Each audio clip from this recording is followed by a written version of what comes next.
ಸರ್ಕಾರದ ಉಪಮುಖ್ಯಮಂತ್ರಿಗಳಾಗಿ Samman Shri doctor G Parameshwar ಸಾಹೇಬರು ಸಮಾರಂಭದ ಉದ್ದೇಶಿಸಿ ತಮ್ಮ ಮಾತುಗಳನ್ನು ಹಂಚಿಕೊಳ್ತಾ ಇದ್ದಾರೆ.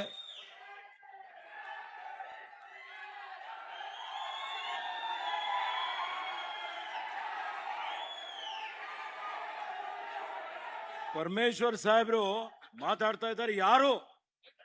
ಯಾರು ಜಯಕಾರ ಹಾಕ್ಬಾರ್ದು.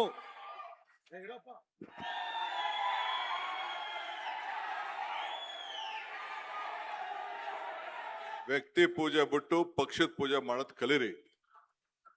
ನಾನ್ ಆಗಿಂದ ನೋಡ್ತಾ ಇದ್ದೀನಿ, ಇಲ್ಲೊಂದಷ್ಟು ಜನ ಇವ್ರೇನು ಹಳ್ಳಿಯಿಂದ ಬಂದಿರೋರೇನು ಅವ್ರೇನ್ ಕಾರ್ಯಕರ್ತಲ್ವೇ?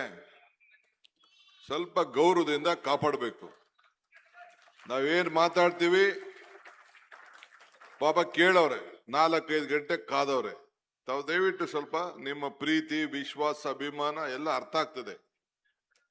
ಬರೀ ಫೋಟೋ ತೋರಿಸ್ಬಿಟ್ಟು ಜೈಕರ್ ಹಾಕಿದ ತಕ್ಷಣ ಯಾರಿಗೂ ಸ್ಥಾನ ಸಿಗುದಿಲ್ಲ. ತಟ್ಟೆ ಮರ ಏಟಲ್ಲಿ ಚೆನ್ನಾಗಿ ಗುದ್ದಬೇಕು. ಆಗ ಸ್ವಲ್ಪ ಸುಮ್ಮನೆ ಇರಿ. ಮಾತಾಡ್ಬೇಕಾದ್ರೆ ಎಲ್ಲ ಪಾಪ ಎಲ್ಲ ಹಳ್ಳಿಯಿಂದ ಬಂದವ್ರೆ, ಇನ್ನ ಹೋಗ್ಬೇಕು. ಸ್ವಲ್ಪ ತಾಳ್ಮೆಯಿಂದ ಇಲ್ಲಿರೋ ಹುಡುಗರುಗಳು, ನಾನು ಹಂಗೆ ಯೂತ್ ಕಾಂಗ್ರೆಸ್ ಇಂದ ಬಂದೆ, ಹಿಂಗೆಲ್ಲ ಕಿರ್ಚಿಲ್ಲ ನಾನು. ಸ್ವಲ್ಪ ಇರಿ ನೀವು ಅಷ್ಟೇ, ಇನ್ಯಾರು ಮಾತಾಡ್ಬಾರ್ದು.